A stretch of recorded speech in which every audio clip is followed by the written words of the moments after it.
Going? Yeah. Oh, hello, YouTube live streamers. Here we are to record the old podcast. Just let me up it on social media. Why don't you tell them about your dick, buddy? Okay. Well, it was, I think it was last week maybe. We got done, I had to go piss. We hit the gym before we recorded and got done recording and went and pissed and pulled out my old sex boudin and it wasn't smelling too hot. And it just ain't smelling too good right now either. So you guys pray for my sex boudin. Pray for everybody's sex boudin. I hope it stays strong and long. And you're able to pleasure all the pink sinks you can while you're still going. Long and strong. That's all you need. Long and strong. If not, your body will get you. We were talking about Travis Tritt earlier. And God damn it. he didn't exercise any caution. And his face exercised all the caution and almost damn near took him out. Travis Tritt? Yeah, was that who it was? You're talking about Randy Travis. Randy Travis. They're all named Travis. Yeah, man. Travis is a cool country name, man. Yeah. Hey, I saw a kid the other day with a fucking rat tail in Walmart. Like his name was Travis.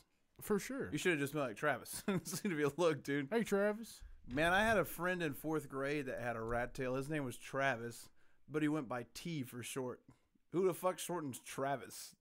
The more white trash version to T. Yeah. Hey, what's up, T? You're White shorten it. It's like you're gonna shorten it down to Trav. I thought that kid was cool as fuck too, because he had a rat tail and a nickname, which was just T. Yeah. It's like, I guess Trav would be like the more douchier. Trav. Man, there's no abbreviation necessary for Travis. It's short. You abbreviate Christopher because it's 3 syllables. You abbreviate William. It's a lot to say. Travis? No. Nah, dude. T. What's up, T? Drink tea. Get a rat tail. PT. PT. Foam home.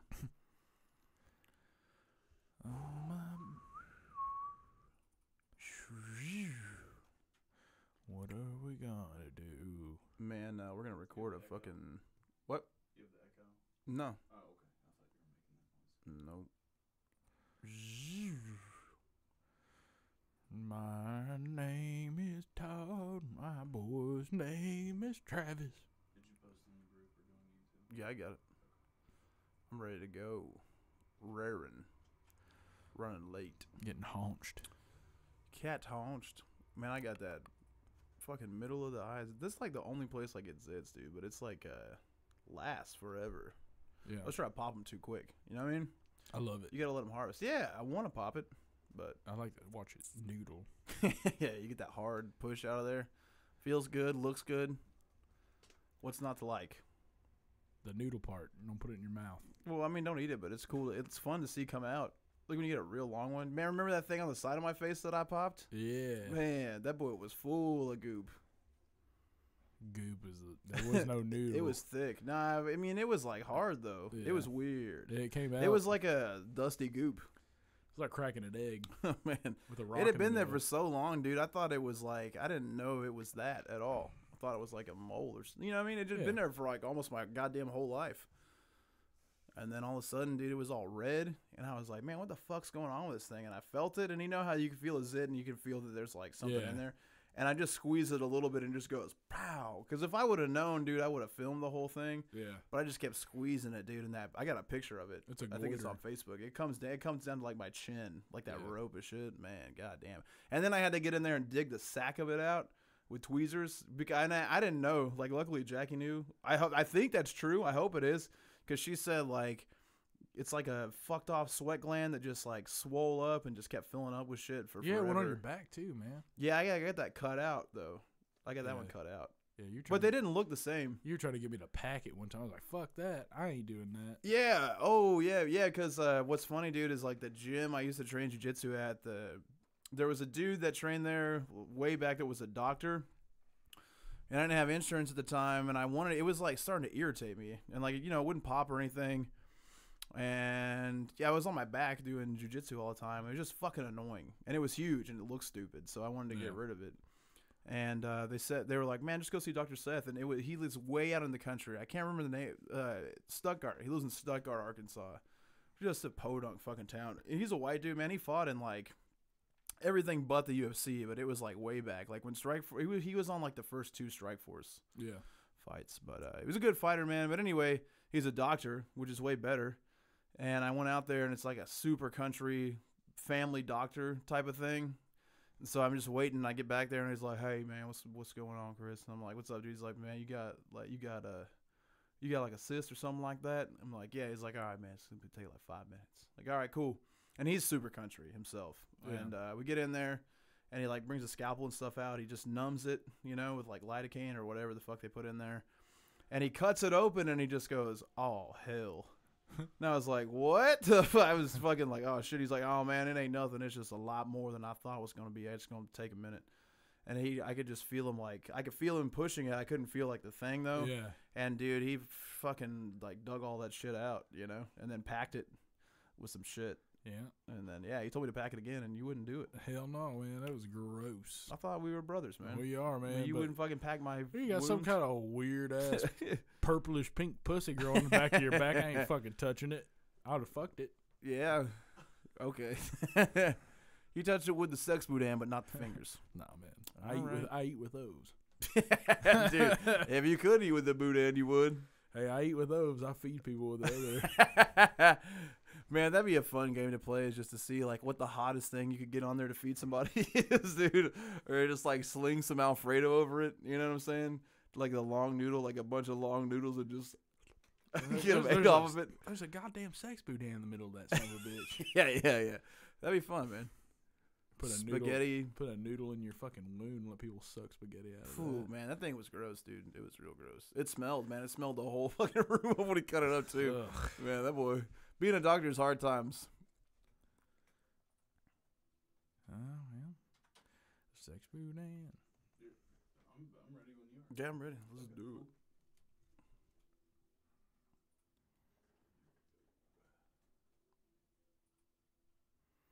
Welcome to Death Metal Deuce. Man, first of all, sorry we haven't had any parodies the last couple of weeks. Yeah. Just been fucking busy, man. Yeah, And busy. then it's not like I spend a lot of time writing them. They just will come to me. Like I'll be doing some dumb manual labor, and then all of a sudden I'll have a song pop in my head, and then I'll take that song and just put something real stupid to the lyrics, and that's what we'll do. I'll just go from there. I'll text it to Buddy, and then we just laugh at it, and if he laughs, that makes it work. But man, my brain's been everywhere. I had a bunch of fucking shows last week, and then we been pumping iron.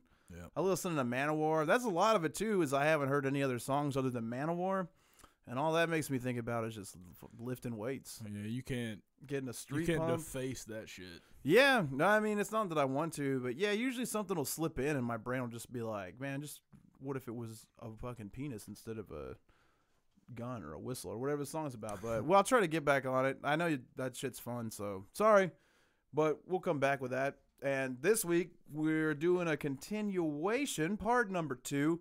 And the last episode we took the song Bolt Thrower, the song What Dwells Within by Bolt Thrower at the request of patron Bobby Henderson, our friend. And we compared that song to a war crime because Bolt Thrower equals war to us. And I picked a super gnarly war crime. We looked into the corrupt Dr. Marcel Patois. So far, we've seen Dr. Patois through his young life where he's committed almost every crime, most likely including murder up to this point. Over and over again, Dr. Patois was diagnosed as essentially insane, spent some time in asylums and jails, and slipperier than Buddy's mom's pink sink, that boy got away with everything. God damn. Now, his prescription selling hustle is about to turn deadly. Is it? How deadly? Real deadly. Death deadly. Like face fucked to death? First fuck to death deadly. And before we get into the gruesome details, you can support this podcast the following ways.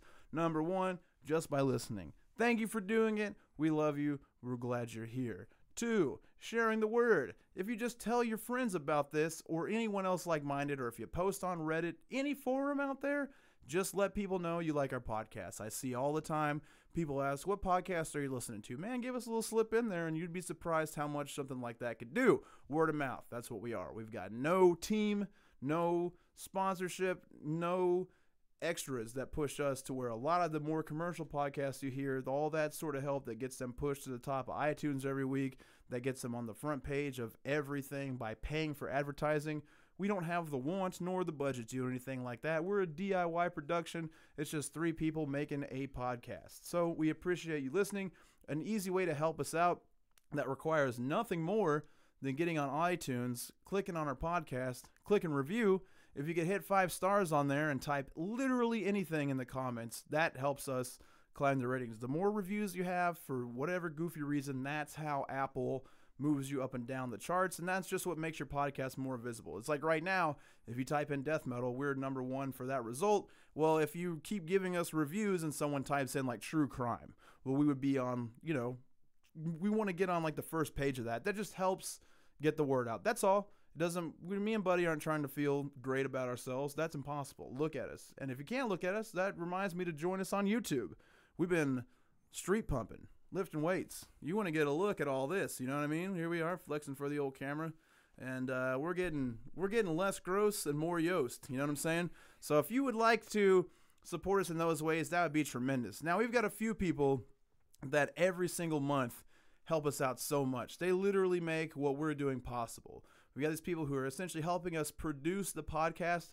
They're patrons of ours. If you want to find out about that, you can go to patreon.com/deathmetaldicks. Take a look at what we've got there. We've got bonus episodes that we put out every other week, which is just me and Buddy. Being me and Buddy, no crime. It's just like riding in the car with old KP and old Bud. You know what I mean? Ooh. And we have a good time with it. And patrons love it. We're having fun. If you want to get into that, check it out. And we appreciate everyone that does, and we shout them out every episode. So at the end of this, stick around. You're going to hear patrons' names. And also this episode, just like the last one, 2-parter, was suggested by one of our patrons. He's on a particular tier, and we let him suggest a death metal song. And that's what we do here at Death Metal Dicks. If you're a first-time listener, we compare death metal songs to grisly, true, or sometimes fake events. Yeah. And Bobby Henderson, our patron, picked this one out. Any of those ways help us out tremendously. If you also want to donate to us through PayPal, that'd be incredible. Any amount helps, no matter how small or how big. We'll love you for it. deathmetaldicks@gmail.com is where you can hit that PayPal. I'm going to give a big old birthday shout out to one of our patrons and friend of ours, Cam Catron. What? Happy birthday, their friend. Bud. And another good friend of ours, Anthony Drew, turned 33 this week. So, wow. Hey, happy birthday, fellas. Yep. Anthony Drew, man, going to Slayer. He goes, can I smoke weed in your car? No. Guess what the fuck he does? Man, that's not him, but all right. Hey, the Anthony Drew is a judge in Connecticut. Yeah, that's who he is for sure. Oh, man. Happy birthday. Buddy remembers you. I hope you get to put your sex boot in a pink sink. All right. I hope you lose your job. Happy birthday. Suck it. Oh, man. Oh, so Dr. Marcel Patois. What a character. Go back and listen to episode 1 if you want to hear about the beginning of his life, all the crazy antics that have led up to this point. Now, where we left off last week, he had been in some hot water for suspicion of murder, and what he actually got arrested for is overprescribing narcotics, which is something that he had been in trouble for in the past. Now, he's not a good doctor. He's a very sketchy doctor. And what's funny about the type of doctoring he does is it seems to be very popular in America right now. He just overprescribes pain medication to everybody. And his scam is that if you come in and you have a pain and you're going to get hooked on a pain medicine, something that he's going to prescribe, an opiate, what's going to happen is he's going to take the money that the government, the French socialist government, gives you for going to a doctor. So when you come into his doctor's office, he's going to accept what they pay out in like a month. And also because he's doing a nefarious type of practice, he is going to take your money up front. So you're going to pay twice. So even if you know better and you understand that the government pays for your doctor visit, your copay and all that, to be able to get the pain medication, you're going to pay the extra amount. All right, so that's the type of doctor we're dealing with here. And also, again, I told you up top, but if you didn't listen to the last episode, it's very important to just really get a frame of how this person is. But he is for sure at least a psychopath. He's the real Dr. Feelgood. He's yeah. What am I gonna get when I'm living in France and I wanna get real fucked up? Called up Marcel Patois, cram narcotics in my butt. Jerking off, hating Germans. Where can I go to kill the vermin? Dun, dun, dun, dun. He's the one they call Dr. Feelgood. He's the one that makes you feel All right. He's the one that helps the Pain go away or some shit. You suck. I don't fucking All like right, that man. shit. I was just trying to spice it up, buddy. So, Marcel Patois, this is a good example of how off he is. Now, he's dealing with police now. And the reason he's dealing with police is because he is under direct suspicion of trafficking narcotics. Now, the police want to know what he's up to, why he's prescribing so many pills. And if they asked you a question like that, you know, your first line of thought would be, well, I'm a doctor. I know when people are in pain.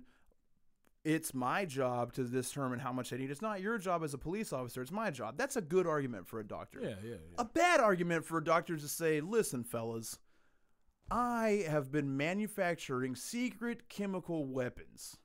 And they kill Germans, only Germans. It doesn't affect anybody else. And it doesn't leave any forensic evidence when they die. Damn. So police are like, okay there, Marcel, tell us more. He's like, well, because of my weapons, I've been having these secret meetings with the Allied commanders. They've been setting me up, and I've been working with them to aid the resistance. And now the police are pro-resistance because, again, the resistance is the operation in France that's trying to keep from being occupied by the Germans. You know, you have the side of the government in France that's buying into Germany's deal, and then you have the side of the government in France that doesn't want to go with Germany, and then, of course, the people want to stay with France, and they're trying to organize an underground resistance, also trying to keep the French out of German camps. So he's police are on that team, you know? So even though he's sounding like a crazy shit right now, just because he's on the resistance, that's like a wink and a nod from the police officers because they're doing the same thing. You know, anytime a crime happens, they're looking the other way. They're actively helping the actual resistance, you know, get people out of the Germans' hands. And they're not arresting people the Germans want them to arrest. Because that's another thing that's important to talk about here is that during the wartime is that basically the police officers will corroborate whatever the Germans tell them or also whatever the Allied forces tell them. You know, the military, if they want somebody, which the Germans is like an escaped Jew, if they want to find them, they will send they'll look for them themselves. The Gestapo will come and take a look, but they'll also try to interact with the French police and get the French police to help them out by capturing them. And same with Allied forces. There may be, you know, some German war criminal that needs to be arrested, and they have to go through that type of same thing. Now, whether they do it or not is another thing, but they do receive the messages, and they're expected to help what they can. Now, of course, the pro-resistance police are not going to be helping the Germans out too much. Nope. So he made up that entire thing, and then also when he was brought in for an official statement, he, I assume, made up this entire group of anti-fascist Spaniards. And I say made up because there is no evidence of this. Now, there is certainly an alternate universe where during a crazy war like this, he could have been contacted by some sort of officials and like been schizophrenic and it really played out in his mind. Somebody could have easily told him, okay, if you're on the brink of insanity and somebody told you that they're like a Spanish person that's like, what if someone came into your office and you're crazy as shit and they want pain pills and they're like, I am from the Spanish resistance. I will need medication from you to continue my fight. And he's like, brother, you're in good hands. Sign me up. Hand me that $5,000 and we're cool. You know what I'm saying? And then that would have just totally trailed his mind off. And we were talking about how he was under duress for the charges, but he, in the eyes of not just the police but the resistance, he was helping people out a lot. He got the authorities. So when they came in, they got him with all this, and we pay attention to true crime shit all the time. Now, obviously, this is a different time. So in the true crime realm, they've given him the police interview. They want to bring him up on charges. Now, you know, to actually bring something to trial, the prosecuting attorney wants a solid case, some type of evidence, some type of witness, some type of physical thing that the police can say, well, we saw this and this is going on. And then that just becomes your word versus theirs.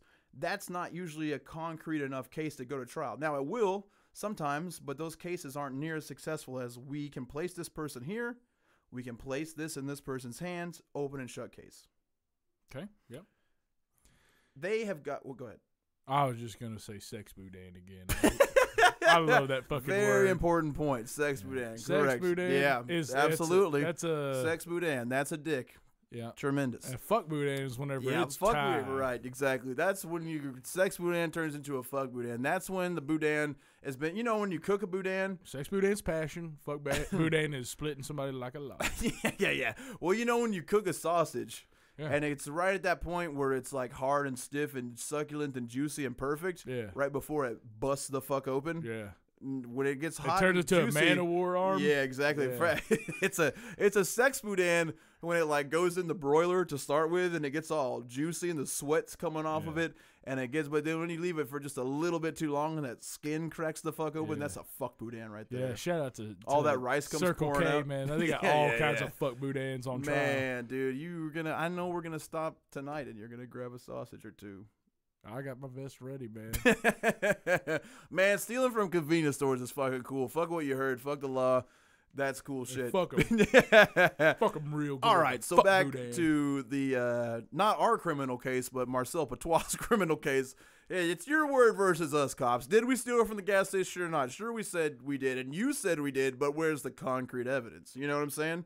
And so here, the police actually have some pretty concrete evidence. What they did is just like police do today, some old school tactics that have evolved. They took informants, people that were known addicts, and they sent them to Dr. Marcel Patois to try to get a prescription that they didn't actually need for a large amount of narcotics. And he gave it to him, and they were set to testify in the trial. Now, a motherfucking monkey wrench got thrown in it when the two witnesses disappeared. Whoa. And one of the police officers that was pro-resistance told Marcel that these were the two guys. Oh, shit. So they just up and left, and now he knows he's in some shit, so he bails. But when I say bails, he really just changed his name to Dr. Eugene. So he didn't go anywhere. He may have moved a couple of streets over, but then instead of being Dr. Patois, he's Dr. Eugene. He's the one they call Dr. Eugene. He's the one that makes them feel all right. He's the one they call Dr. Eugene. He's gonna save the juice tonight. Man, fire up a fucking Harley.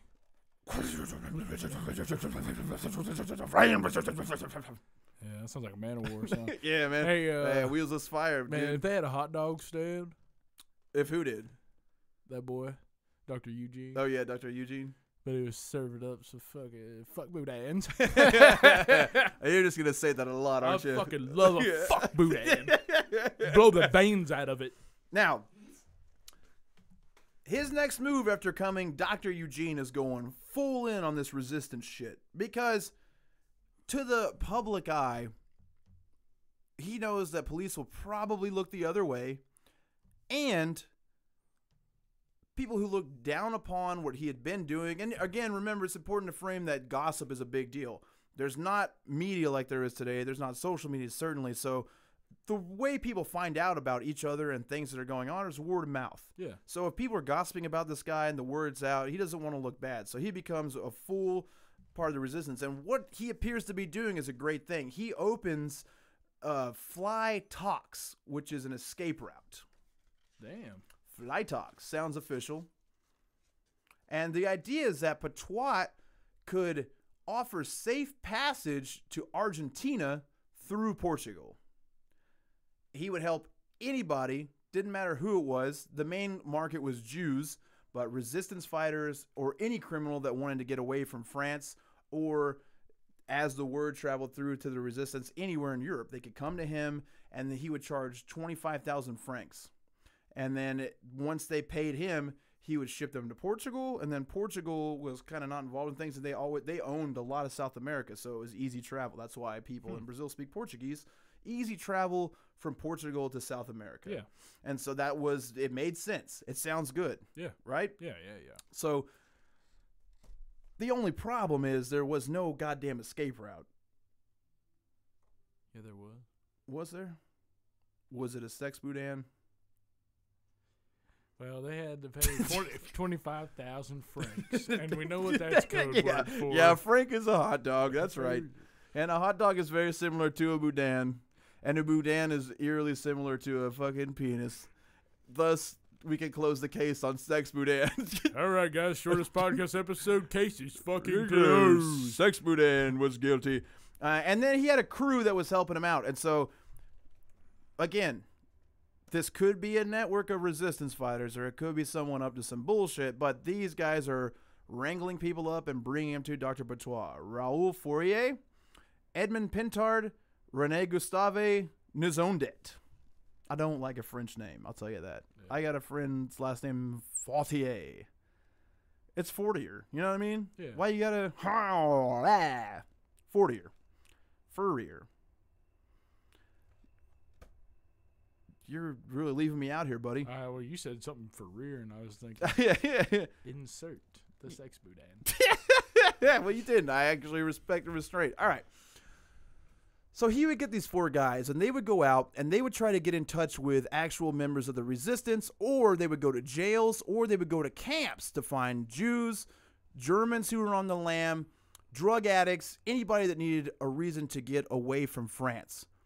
Once they got in touch, they would bring him to Patois, and once he made the deal, he would take the person looking for his help believe that they were about to leave. So once they made the deal, he didn't take any money from them up front. He told them to go home, tell their family members goodbye, but don't tell anyone where they're going. Collect all their valuables and bring them back to him immediately, because he was going to get them to Portugal and out right away. Then there's no time to waste because you're a wanted fugitive. And he had this shit that seemed very official. I mean, he's a goddamn doctor. He's in a doctor's office. Everything's set up. Then he would tell them that Argentina government required them to have inoculations and immunizations, and he would inject them with those. Now, if there was 6 immunizations, one of them was cyanide.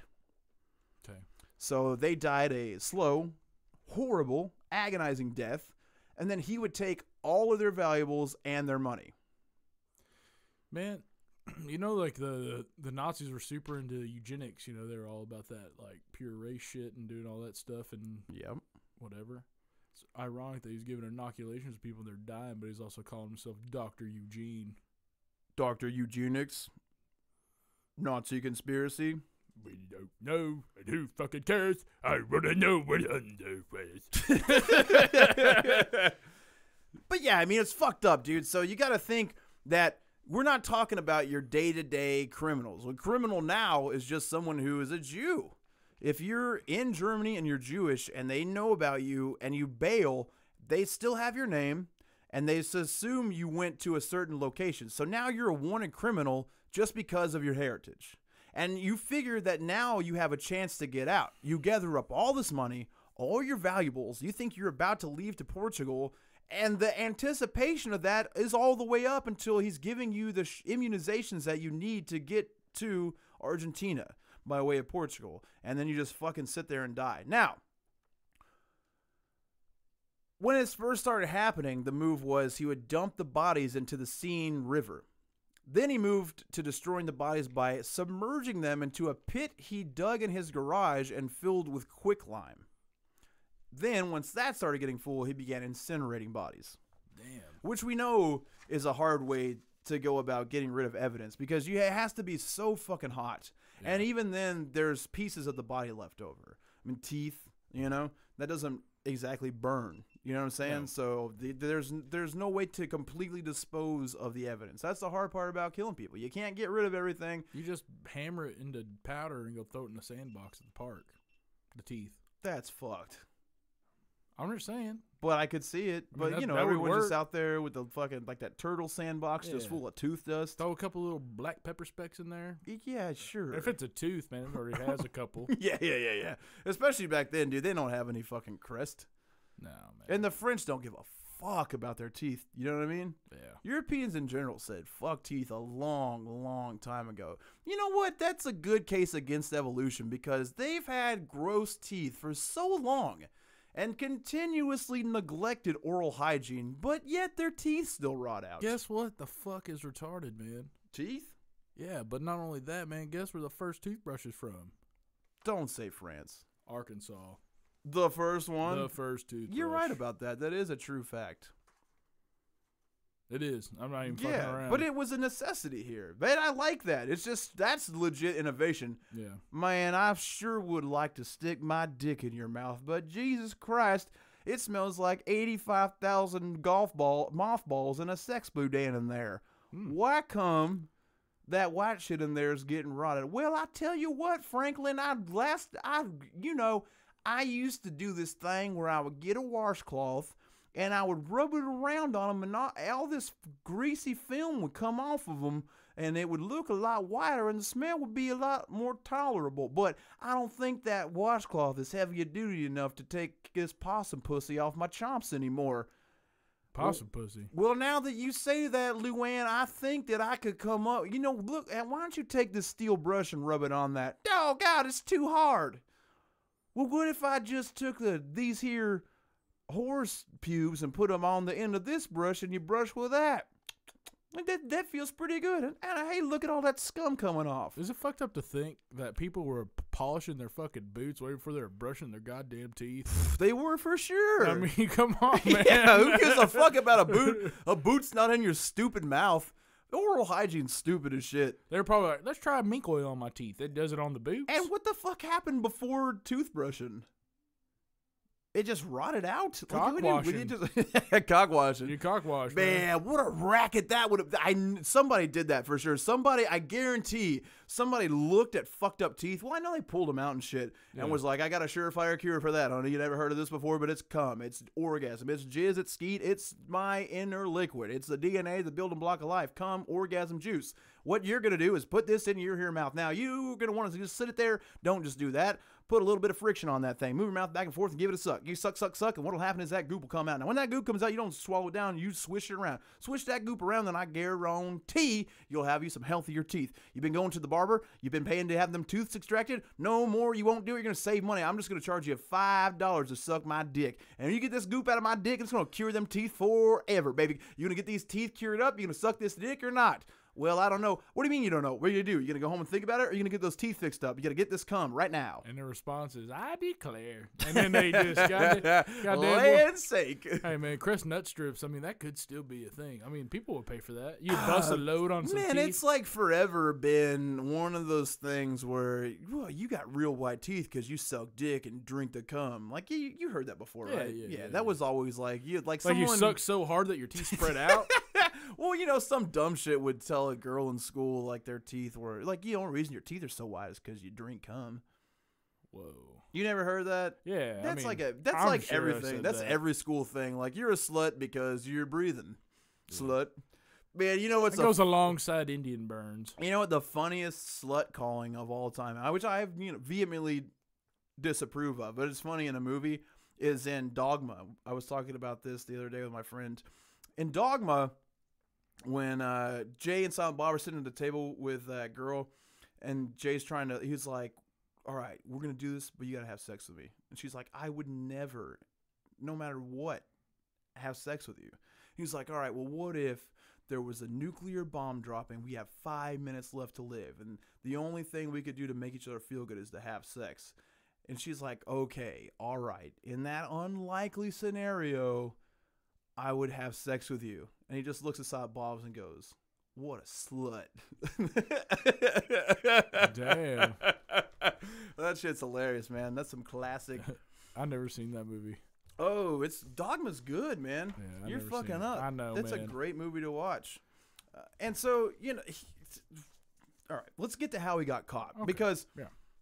we got Dr. Eugene running around, and the police are looking for Dr. Marcel Patois. Now, let's say, granted, technology isn't what it is today. There's no cameras, but he's a real goofy-looking fucking dude. Yeah. And also, once police know who they're looking for, you got to figure it's not that hard to pick somebody out. So my guess is, because this shit went on for another 10 months, my guess is that it was just the resistance-friendly police letting him slip around. Like, he had a way, and he was definitely a great manipulator. Yeah. Like all psychopaths. So he had some type of way to slip around society, get what he needs, and then continue this fucking insane scam, which are just piling up bodies. There's nowhere for anything to go. The Gestapo eventually heard that there was a resistance network that was helping Jews escape Germany. So, of course, they're going to investigate that angle. Gestapo agent Robert Jodcom forced a prisoner named Ivan Dreyfus to become an informant and try to get the network to ship him to Argentina. Yeah. So he goes and he just vanishes. So what the Gestapo assumes from that is that he indeed just went ahead and went to Argentina. Because why the fuck would you not? You know what I'm saying? It's like, oh, you're a Jew that's been working with the Gestapo. We kind of like you, but at the same time, you're not exactly our best friend. You got the opportunity to slip away. And you're going to trust a fucking French Kramer. Yeah. You know. Yeah, for sure. I mean, if you really going to trust anything that's not German at that point. But yeah, I mean, you get over there, he probably offers you a nice croissant, beurre, café, cigarette. You get to talking and you just slip away. So that's what the Gestapo assumed. It's like, shit, we fucked that one. But I mean, I guess that kind of gives us an inkling of what's actually going on. And, you know, the way that the guy got there is because they got in touch with his help. Yeah. So they were able to link up with them, who were claiming to be part of the resistance and helping people. They got him in that. They confirmed that part, and then the guy disappears. Eventually, the Gestapo infiltrated the operation, and they arrested Fourier, Pentard, and Nezondet. They were all three tortured on the spot, and they all confessed that Dr. Eugene was actually Dr. Marcel Patois. Nezondet was released, but the others were held and tortured for another 8 months. And with all that shit, imagine Gestapo torture. That's top of the game torture. Oh, yeah. That's the supreme team of torture right there. They love to torture people. I mean, they're doing it all. And they're keeping them alive to find out information. Fuck. But they realized after 8 months of torturing them that they're like the longest amount of people that didn't do any talking ever for them. So they're blown away. And at the end of it, they just have to come to realize that the reason and what they want them to do is name members of the resistance so they can shut this shit down. You know, that's the enemy. They want to get the main members and pull them in. But they can't give them any names because they don't actually know anyone in the resistance. They're running a fucking scam. And they still don't figure that out. And they're all released in January of 1944. Now, one theory that I have after I read a book, I went over this whole thing. And the first thing we can say before I say my theory is we can preface this by saying that when a psychopath gets an idea in their head and they are going to commit murders or crimes, it seems like they absolutely convince themselves that this is reality. So I could totally see Dr. Patois making himself believe that he is a super spy and he is killing someone's enemy and he's doing a good thing and he's just profiting off of these criminals. In order for you to be a good bullshit artist, you gotta believe in your own bullshit until the time is over. Right. That's and we've seen countless times, especially like BTK, how he coldly told the judge about all of his murders in detail without breaking an emotion at all. And he thought that everyone that he killed was a bad person. John Wayne Gacy thought that everyone he killed was a bad person. I mean, this could definitely be that scenario. But another thing that could have happened, and even going further into that, is that this dude, who is for sure insane, he's been diagnosed several times and keeps getting out. He's a doctor. He's gone by being a doctor in real sketchy avenues. He's done sketchy stuff.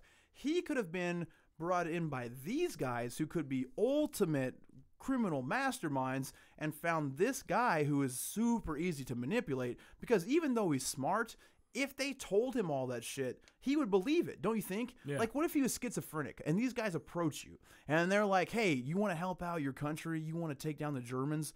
Here's what we can do. And we know you can get your hands on some chemicals and we can put together cocktails that can get rid of these people without a trace. Like, it's pretty feasible to think that he could believe that.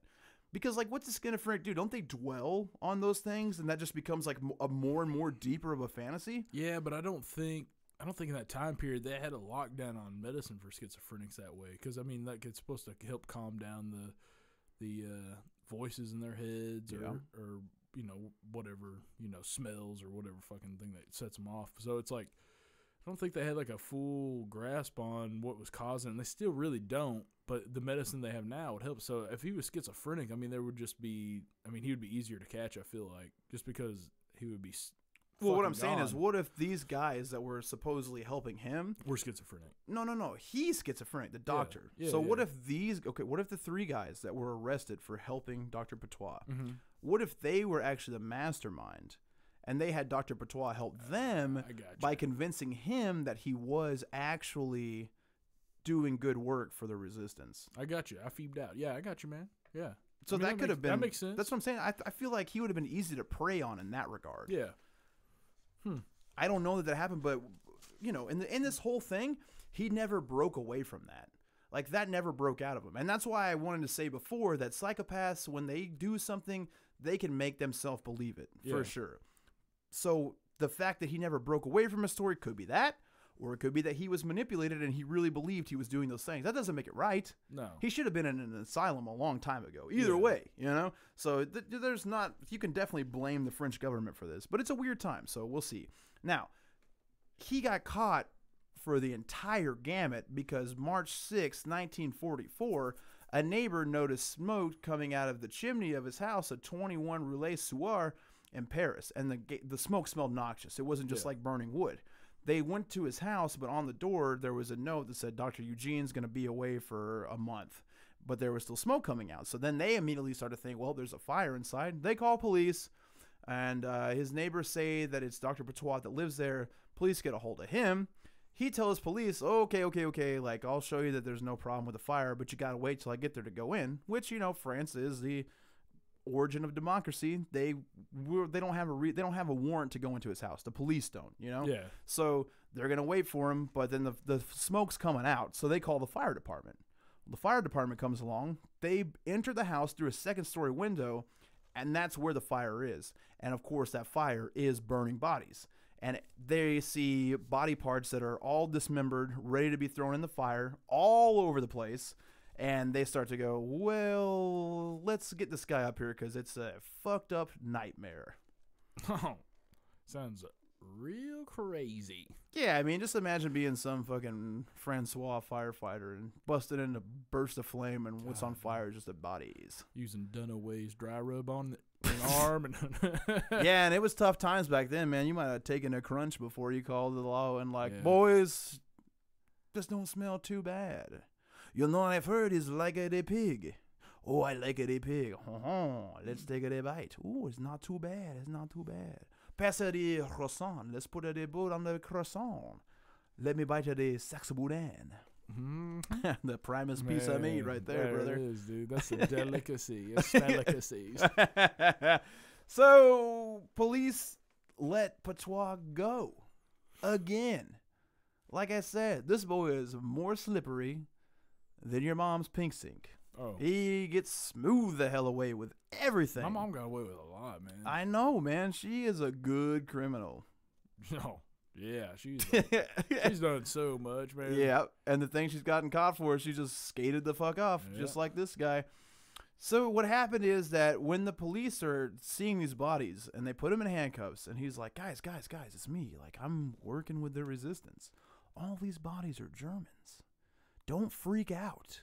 We got to keep this thing on the down low because I'm out here killing fucking Germans. I'm doing what you're supposed to be doing. And the police are like, well, fuck. Like, where else would the bodies be coming from? Yeah. You know, like, people just disappeared. We talked about that last episode all the time because the war, if you could get away from that country, you definitely wanted to. You wanted to get to America. So there was so many people all over Europe that were constantly leaving and, of course, not telling anybody where they're going because you don't want to get found. You don't want to get found out. You don't want people to find the route you took. You don't want to be under German suspicion of taking Jewish people with you. it all adds up. Like, it's not that crazy to think that the cops are like, all right, man, maybe we got to let this one keep doing what he's doing. You know what I'm saying? Then after he left, the cops searched his property, and in the garage, they found the quicklime pit, which was filled, just the pit was filled with enough body parts for at least 10 bodies. Damn. Yeah. So the case gets handed off to Police Captain George Victor Massou. He took charge, and the first thing he took to finding out is where are the bodies coming from? What side is he actually on? Is he killing Gestapo, or is he killing members of the resistance? Is this guy some type of elite agent? Because another thing is that spying and fear of spying was definitely not uncommon back then. Everybody was suspicious of everybody. What if it was like a weird turn of events, but he was just working for the Germans? That was certainly, that's what I'm saying. That's certainly a possibility. I mean, there was agents, double agents, spies. Like, this was the golden age of shit like that. He's so goddamn crazy there. Yeah, exactly. And because what he's telling you is absolutely believable because he absolutely believes it. Yeah. You know, when you're talking to somebody, I mean, it's like if you watch Cops or Live PD or any of those shows, when you see a police officer talk to a person, you can instantly tell the person they're talking to is full of shit. Yeah. Almost every time, especially if you watch it a lot. Now, if you see somebody that is not behaving that way, they're telling the truth. They just seem like, hey, guys, listen, this is the way it is. Let's calm down. Just check it out. Go ahead. Look into it. It's all good. And they're telling the truth. That's a whole different type of behavior. And if you believe it, then it is happening, right? Like, if your mind believes that it's happening, then it's happening. So he's convincing. And so that could also be spy behavior. Yeah. So while he's trying to get the bodies identified, which you got to think, there's no good forensic science. You know, you could just change your goddamn name and say you're somebody else. Correct. Like he did. You basically have to have somebody who knew exactly who you were identify. There's no fingerprints. There's no dental imprints. There's no technology. It's just if you were my son and I could identify you, then that's you. If not, well, hey, fuck it. We have no idea. People are coming in and out. This is war-torn Europe. You're basically at your own. So the first thing that happens while he's trying to get a body identified is that the Germans send out a telegram saying that Patois is wanted for immediate arrest. He's a dangerous lunatic. Oh, shit. So like I said, they work with German police, Allied police, and they get the bulletins. They understand who's who, what people are wanted for, if they want to help him or not. So that clears up that he's definitely not working with the Germans. So that at least makes him think, and that could have been a good thing for Patois because the police chief could have easily thought, hey, this guy actually is with the resistance. The Germans are after him. This is some real shit. So police go back to his apartment to talk to Patois again, and they couldn't find him. But as they searched, they found chloroform, digitalis, and other medical poisons, as well as plenty stockpiles of legit medicine. Yeah. Which, he's not a pharmacy, he's a doctor. But he had everything, you know? Amongst the bodies that police began to identify, which was the easiest two for the police to identify, are the two people that were involved with the police, the addict informants that were set to testify against Patois. Bum, bum, bum. So again, they can't find him right now. And what happens is French police arrest his brother Maurice, who immediately upon arrest, they're like, what do you have to do with this? Obviously, you're around him enough. You know something's going on. And he confesses that he delivered quicklime to Patois' house under Patois' orders. So he comes in for intent. His wife, Georgette, and then the three dudes that they had arrested before, the Germans had tortured. Now they're arrested by the French, and they all confess to having removed suitcases from Patois' house. Now, back to the angle of it being these, the Nezonzet, Porchon, and Munchausen and Fourier being the guys who actually pulled the strings, they confessed to having removed suitcases from Patois' house because there was a lot of eyewitnesses that said they were always going in and out with large packages. Yeah. So the way I could see that they would have had Patois do what they did and be clueless about it is, so let's say he just thought he was giving them regular inoculations. Yeah. And they took them and their possessions and everything on their way. Okay, we're going. And then they died in the car. Yeah. And then they came back and like rounded everything up, and Patois never got involved with that part of it.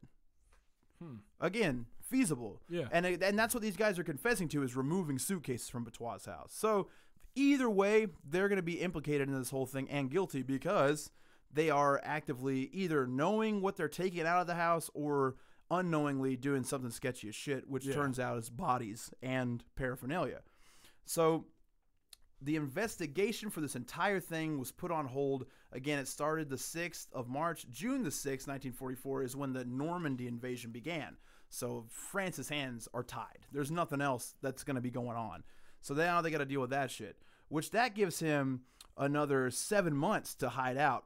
Now, he went on to hide with some of his friends, and of course what he told his friends is that the Gestapo wanted him because he killed Germans and informants.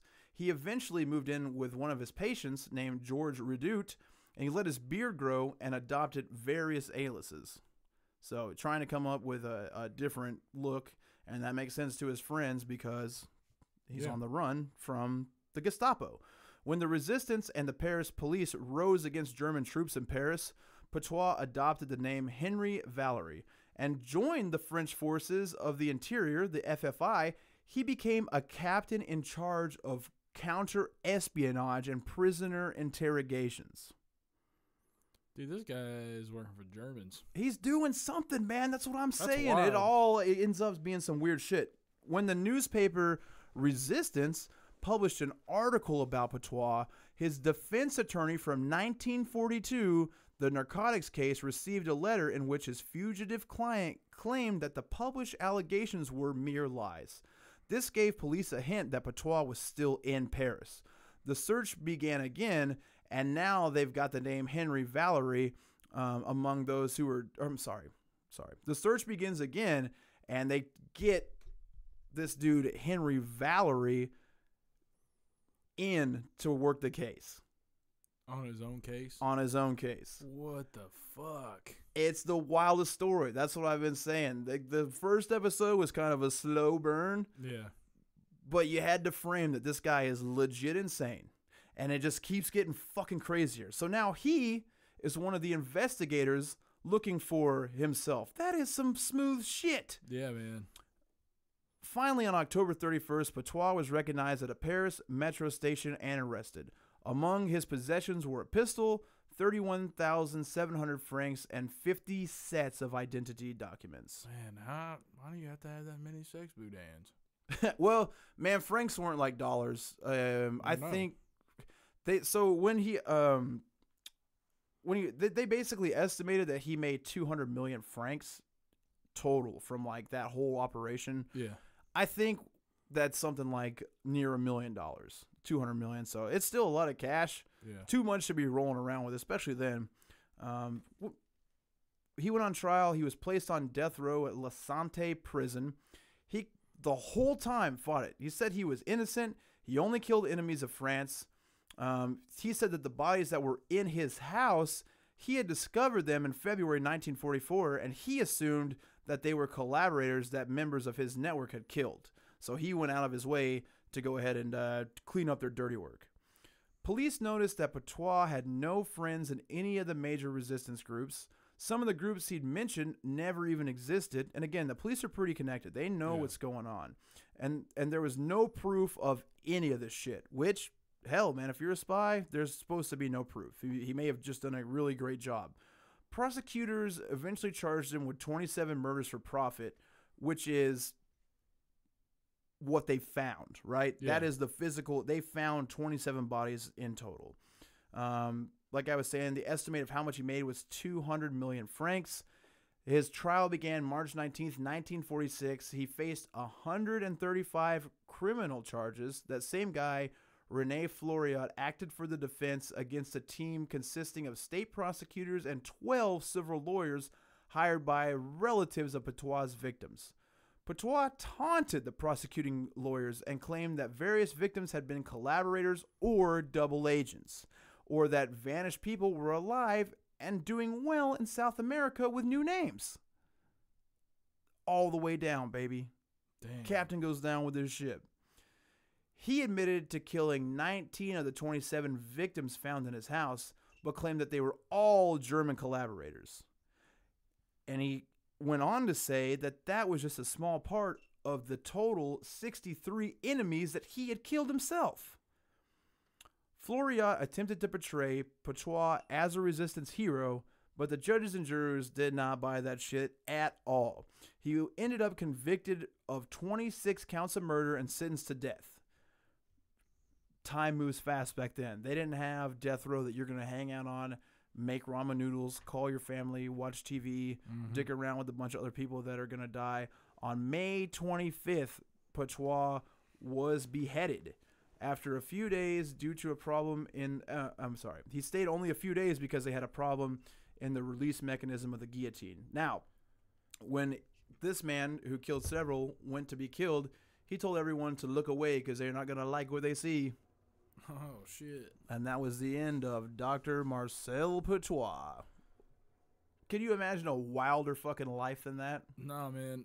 Dude, it just sounds like he was either working for the Germans or... I'm caught up in so many angles to this because the really what happened with him, the possibilities are limitless because he never... I mean, again, he didn't have time to sit around and confess later down the line, but dude, he never broke away from it. And it's I'm telling you, dude, because when you're in a war-torn country like that, Germany is all the way invaded. They're trying to take over your government from the inside as well as by force. It's really not that hard to believe that some of the fucking people around town were working with the Germans. Yeah. You know, it's like, well, we're fucked. So what side are we going to pick? And the Germans were goddamn top of the line manipulators and professionals about psychological warfare and infiltrating. I mean, they were good at that shit. They trained that shit. They did it everywhere they went. So I mean, you know, bottom line, the guy was for sure insane. And that's not going to work for him, but he could have easily been used by any fucking side and been a legitimate victim of circumstance. I'm just reading maybe too much into it, but I know that the scientists and the people that had, you know, the concentration camps, they would test out different inoculations on people because of eugenics. Yeah. I mean, it's just kind of weird that Dr. Eugene. That's a good catch. I mean, I didn't catch that. I'm just saying, man, that just seems like that's kind of the whole thing. Yeah, and you know, the angle... Like he would have been if he did work for the Germans, he did a fantastic fucking job. Yeah, man. Because he ended up killing 63 people, you know, and he got sent to the guillotine over it, and he never spilled the beans. Yeah, I mean, that's fucking crazy, man. Oh yeah, this is a wild one, and big shout out to Bobby Henderson for suggesting it to us because I thought that this is one of the craziest cases I've ever heard of. And it was fun to look into because, again, all the different ways it could have gone. Yeah. And we'll never fucking know. Like I didn't even read into any of this because I wanted to know, like, I wanted to be surprised when we're doing this shit. It's like the first episode, it was like, man, as you said, it's a slow burner. But when we got here to this point, it was just, my mind is fucking blown. Yeah, it rips, man. I've been thinking about it all fucking week. You sang my goddamn Battleship, man. Well, hey, man, I hope you guys love this episode. Again, iTunes reviews, that helps us tremendously. It seems simple, but boy, does it help out. Patreon.com/DeathMetalDicks. Now, these people that I'm going to shout out are in the highest levels of Patreon. They help us out tremendously. They've done so much for us. We love them. We appreciate them. We make extra episodes for them. Shout out to Matt Mess. Shout out to Bobby Henderson. Shout out to Cam Catron. New patron Andy Campbell. Oh, yeah. Shout out to Casey Gaden. I got everybody? I don't know. I think so. Yeah, I think so. What about fucking Parker, man? Ryan goddamn Parker. We got an interview with Ryan Parker about his kick-ass band and some good history with Boston Hardcore coming out this week. We got an interview with Aggressor from Aro Noir coming out this week. Yeah. It's going to be a good Death Metal Dicks week. Yeah, man. This is going to be sweet. But sex Boudin. Do yourself a favor tonight. Go home to your loved ones. If you've got a sex boudin, a fuck boudin, or any type of sausage, whether it's minuscule or it's fucking huge, you pull that boy out, you slap it across your loved one's face and let them know you love them. And you also worship the devil at the end of the night. You tell them, listen, this is my sex boudin. It may not smell the way you want it to, but this is what we got, baby, and this is what we're going to share together. This passion, this love, this baby that we're making. We want you to name your child Sex Boudin. Yeah. Definitely do that. That's some really good advice. When you and your loved one bring another human being into this world, You guys, I know that our listeners do everything to control their future. I know you control every detail of your life. A very important detail to control to get ahead in this world is to for sure name your kid Sex Boudin. 100%. Yeah, absolutely. It'll do well in school, do Yes. well in college, do well in join the Illuminati. join the I mean, Illuminati. with a name like Sex Boudin, people are going to take notice. And the people that take notice are the ones that make money. You know what I'm saying? Yeah. So Sex Boudin is going to do really well. You're going to be on the upper echelons of society due Correct. to your baby boy Yeah, that's right. Or girl. or girl. I mean, Sex Yeah, Boudin yeah, is it's a universal. multi. That's correct. Yeah. it's a- Because the Boudin pop, it's a sausage casing filled with rice and other food. You know what I mean? So that could definitely be yeah, man. feminine. Well, it's like it could be both, you know. So it's Yeah. like, you know, people when they go through transition, they decide Yeah, that they right. don't want to be a woman, they want Sure. to be a man. They can They just just- keep the same Yeah, goddamn name. Exactly. You cut that Boudin open, and if you got a fluid kid, they can be solid Boudin. It's just Sex Boudin or nothing. Not Sarah, not Billy. It's fucking Sex Boudin. All right, guys. Sex Boudin or nothing. We'll see you next week. Hail Satan.